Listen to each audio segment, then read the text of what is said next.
Welcome back. Today we're going to be focusing on a whole area of coping and resilience that gets into interpersonal relationships, which is such an important part of our lives, and for our children, our teens, especially young adults moving into adult life, learning how to cope without avoiding can be a really important life skill. And I'm not talking about aggressive behavior. I'm not talking about in-your-face confrontation. I'm talking about how to avoid getting into the avoidance cycle where we cope primarily by minimizing our exposure to situations that make us feel uncomfortable. Then we're going to also talk about the role of assertive communication in helping to avoid the avoidance cycle and helping us to handle situations more effectively, feel more confident, better assure that we're getting our needs met with regards to our relationships, while being sensitive to the needs of others who we're interacting with. So let's get started. First, I have a little illustration that's going to show up on the screen that shows the avoidance cycle, and it's just that. It's like chasing your own tail, okay? When we get in a situation that makes us feel anxious, we feel not prepared to deal with it, we don't like confrontation, we are worried about what the other person will think or do in response to what we may say, whether they'll like us or not, and so forth. Those situations so often, avoidant behavior can decrease that anxiety.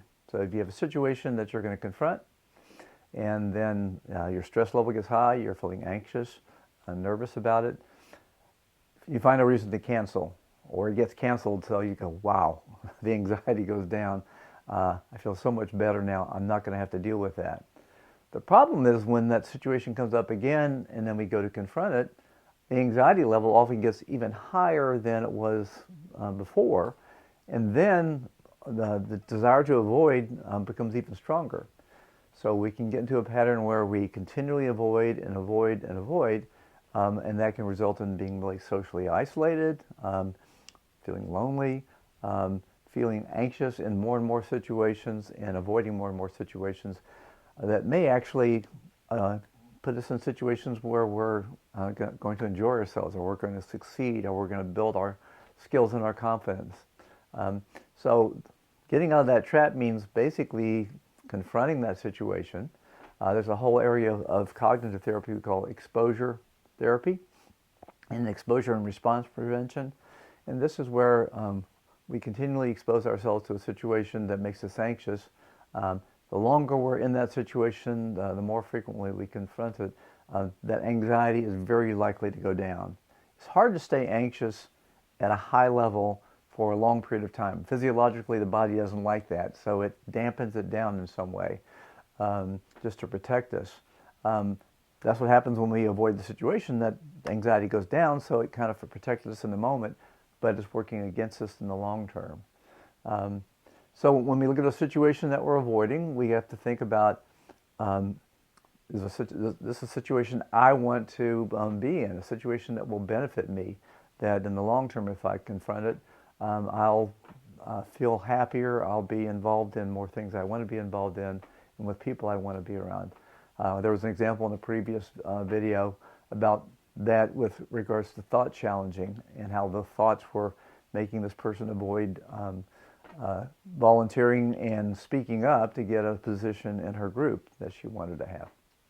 So think about that, and there's a worksheet here that's popping up on screen, and can be found in the comments below. But the worksheet will help you kind of evaluate the pros and cons of using avoidance to confront a situation. What's likely to happen positive by avoiding, but then what's the negative thing that might happen when avoiding?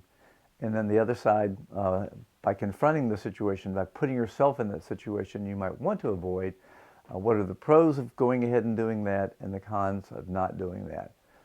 So a nice little worksheet to work on this with regards to avoiding the avoidance cycle.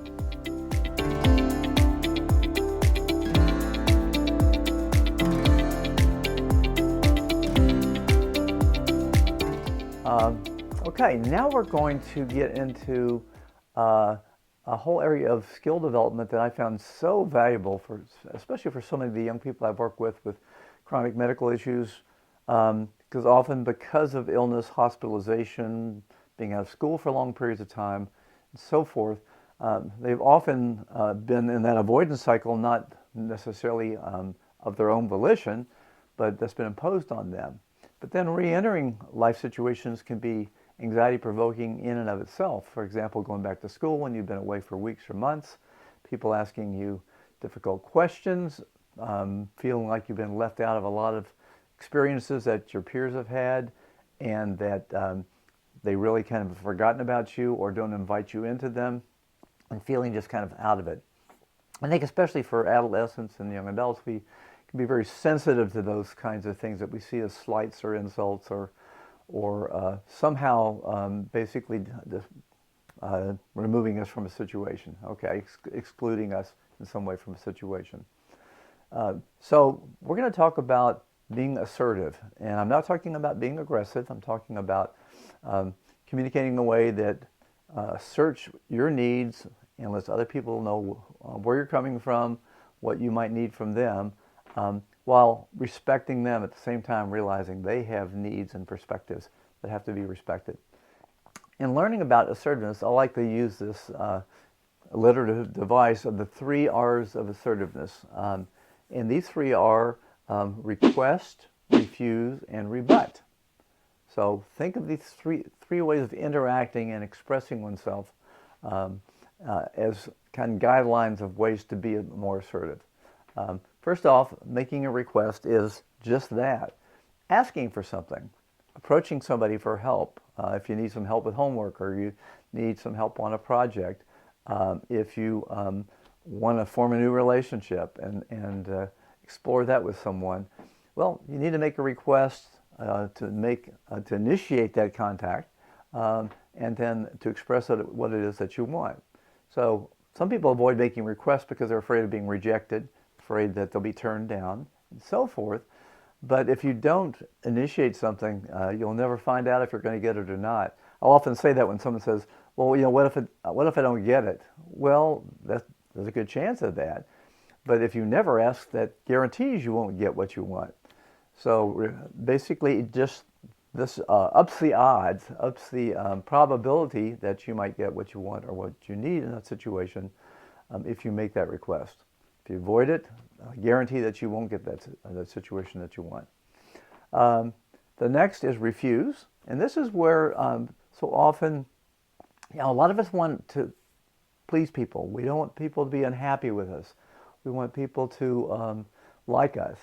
And so we think, well, if we refuse, if I say no, they're going to be upset with me and unhappy with me. So I have to say yes. And for some people, the yes saying gets into you're overextended, you've got too many obligations, you feel a little walked on sometimes, like people are taking advantage of your being so accommodating.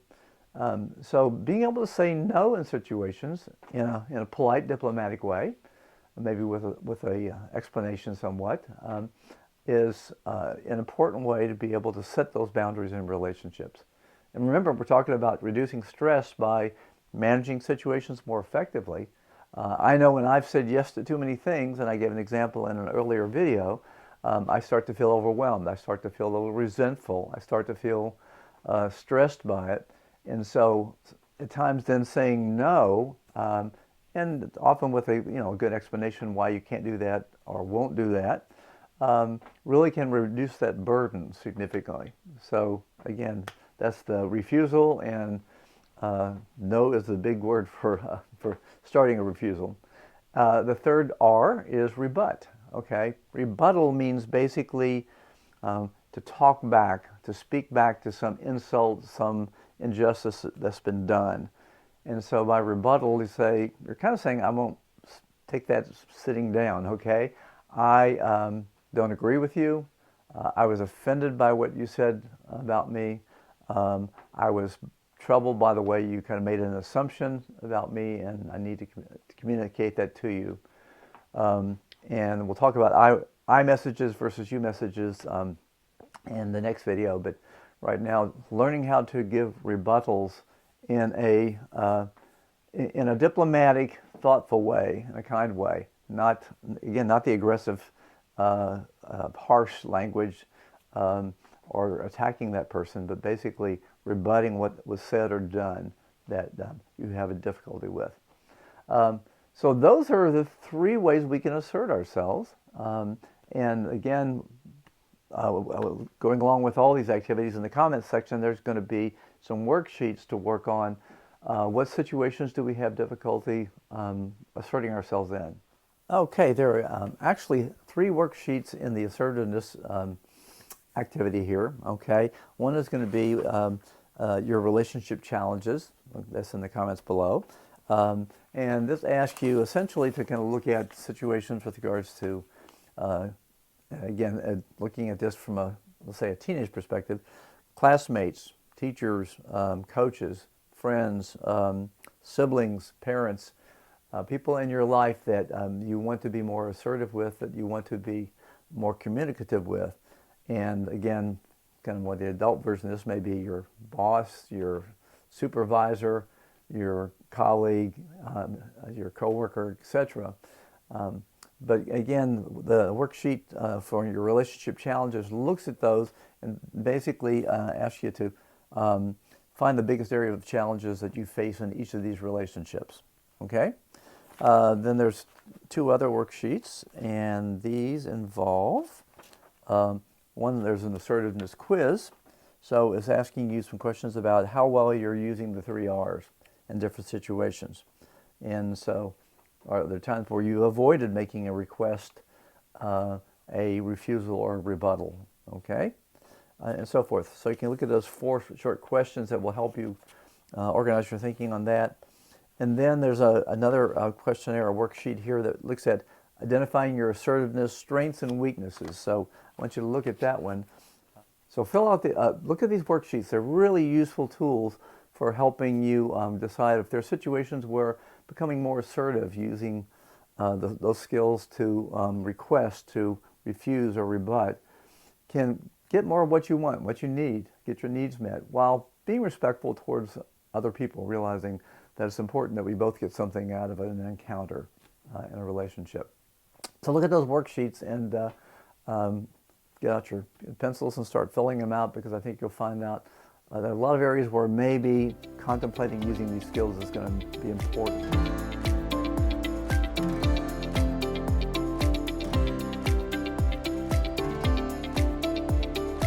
I'm going to talk about some guidelines for assertive behavior, because I think the tendency at first is becoming more assertive we can err on the side of becoming more aggressive and say, oh, I'm going to assert myself in this situation. I'm going to make sure I bulldoze over someone and get what I want. Okay, so I'm going to try to give you some guidelines to minimize that happening. I tell a lot of the parents of teens we work with, be aware that while your teen's working on this, they may err on that side of getting a bit more aggressive or trying to get them to find that comfortable spot in between that isn't quite so in your face. But there's a learning curve to that, so be patient with yourself. One is to be sure that the person that you're talking with is willing to talk with you, that don't jump on somebody at a difficult time and then expect them to respond right away. It's better to say, could we find a time to sit and talk about this? I really have some things I want to talk with you about, rather than grab a parent on the way out the door or your teen and ask a difficult question in hopes of basically ambushing them and getting a yes. That's not assertive communication, okay? So be sure they're willing to talk, ideally to find a time, a circumstance that will be uninterrupted so you can have that conversation. And also don't plan on ending that conversation with a solution. It maybe be just the beginning of that process. Next, describe the behavior. Don't attack the person.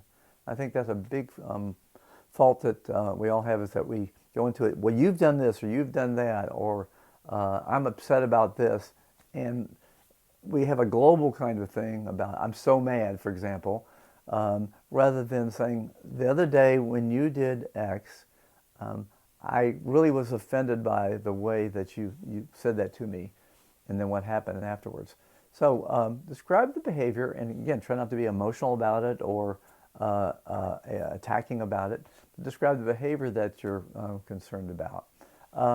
And use I statements, okay? I means I'm taking responsibility for my own feelings. A lot of what we thought challenging is that sometimes we make assumptions, we have beliefs that are incorrect, and if I say you, and blame the other person, that's a setup for a conversation that's not going to go well. So I statements say I'm owning these feelings that I'm having in this situation, but I want to express them to you. Also, be diplomatic. You know, diplomats have to work out things so that everybody feels like they're getting something in the exchange. Everyone feels better walking away, like they didn't give up everything. So be diplomatic, and again, don't attack or assault or try to catch somebody at a difficult time. That's not diplomacy. Stick to the facts. Don't exaggerate. If we feel offended or hurt, there's often a tendency for us to get those feelings out very strongly and often exaggerate, and especially the words, you always do this, you never listen to me, you always must have me do this or that, and you shouldn't do that. Those absolute words just don't help a conversation whatsoever. So try to avoid that exaggeration, okay? And also, let's talk to the person about the positive things that could benefit from whatever you're bringing up, how we could both feel better or we both get something out of that, and show that you're thinking about them and the outcome for them as well as the outcome for you. Another important guideline. Also, display confidence in what you're saying. Often if we go into a situation really submissive, then the other person may take advantage of that, or won't think we really feel confident or strong enough about that. And I'll post a video below, link to a video below in the comments that gives an example of that, of a young lady who wanted to stop her physical therapy because she was mad at the physical therapist rather than to confront in an assertive way what they needed. Then be willing to give in order to get. So if you're going in saying, I want everything that I want and everything that I need, without regard to the other person, and you're not willing to give up anything, that negotiation is going to fail. Even if you get what you want in a situation, you've damaged that relationship potentially, and so that's not going to work in the long run if your goal is to maintain a healthy relationship. Also, ask the other person to give some alternative solutions. What do you think? What might work for you? Often some of those solutions and suggestions may be very effective, something you hadn't thought about, and that shows your willingness to be flexible. A big thing about resilience is people who exemplify resilience are very flexible in their problem solving and their coping. So that flexibility is so important. A key thing, it kind of goes without saying, but listen. Let that person say something without being interrupted. Don't start thinking in your mind about your rebuttal, what you're going to say when they're talking, while they're talking, because you're not going to listen, hear what they say. Listening is often enhanced by you reflecting back to them what you just heard them say, so they can check and see whether it was accurate or not. They may say something like, well, that's not quite what I meant, okay? Let me say it again and clarify that communication. And then also, I think simple things like smile, use a little bit of humor, lighten the situation. When we go into a situation and make everything sound like it's a grave concern, okay, that's exaggeration, and that's going to impact on the outcome. So try to make the conversation something enjoyable, and ultimately, if it doesn't resolve at that time, we can always meet again, or let's continue this conversation. And in that interim, when you're not talking to them or not putting something on them, they may think it through and come back with a response that's very much in line with what you're hoping to come out of the situation. So it sounds like a lot of guidelines. I'll put these in the comments too, so you can reflect on those. But I'm here to basically advocate for assertive communication. I think it's extremely important. I think it's extremely important for you teenagers, you young adults, getting out into the world and initiating new experiences, initiating new relationships. So important to develop these skills and to feel more confident in those interactions. So a lot to work on, but I hope you find this useful, and I'll see you in the next video.